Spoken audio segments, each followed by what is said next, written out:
तलाल चौधरी साहब की मेरी नज़र से एक ट्वीट गुजरी। उन्होंने लिखा हुआ था जी, अंडे जूते और स्याही की सियासत पीटीआई ने मुतारिफ करवाई और आज उसी का सामना है। फ़र्क यह है कि हम ऐसे रवैयों की मजम्मत करते हैं। सियासत इख्तिलाफ राय से चलती है, मगर ये इख्तिलाफ सियासी अदाब के साथ होना चाहिए। इख्तिलाफ राय का इजहार बदतमीज़ी और बदतहजीबी से नहीं होना चाहिए। तलाल साहब, आप जो है वो इंटीरियर की मिनिस्ट्री के अंदर मौजूद है।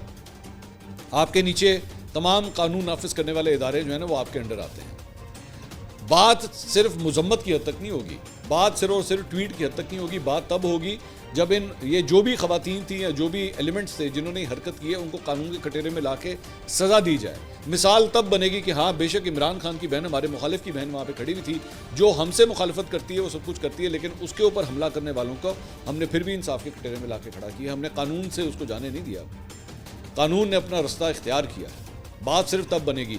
ये मुजम्मती ट्वीट्स करने से जो है वो कहानी नहीं बनती। ये जिम्मेदारी तलाल चौधरी साहब के ऊपर बनती है, ये जिम्मेदारी जो है वो मोहसिन नकवी साहब के ऊपर भी बनती है। इंटीरियर की मिनिस्ट्री इस वक्त उनके पास है। मरियम रियाज भट्टू जो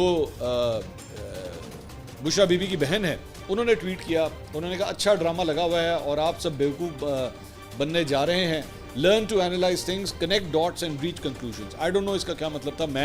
आई am unable to reach those conclusions जो मरियम रियाज भट्टू जो है वो ये बात कर रही है। मुझे नहीं पता इसके बारे में कि वो क्या कहना चाह रही है। कौन से ड्रामा, कौन ये ड्रामा था, ये सारा कुछ, ये जो कुछ भी हुआ, क्या है उसे वो ड्रामा करार दे रही है, मुझे नहीं पता। मैं ये बात जानता हूँ कि नंद और भावज का जो है वो एक इशू तो चल रहा है, लेकिन I don't know, I am trying to decode this कि मरियम रियाज भट्टू जो है वो बुशरा बीबी की बहन एक्चुअली कहना क्या चाह रही है। आई फेल टू अंडरस्टैंड दिस। लेकिन दोबारा वही बात है, मेरा ख्याल में मुझे उन लोगों के नाम लेने की भी ज़रूरत नहीं है। मुझे आपको बताने की ज़रूरत नहीं है कि वो कौन कौन से लोग हैं जो ये हरकतें करते हैं, कि वो औरतों को टारगेट करते हैं, घटिया गंदी ज़बान इस्तेमाल करते हैं।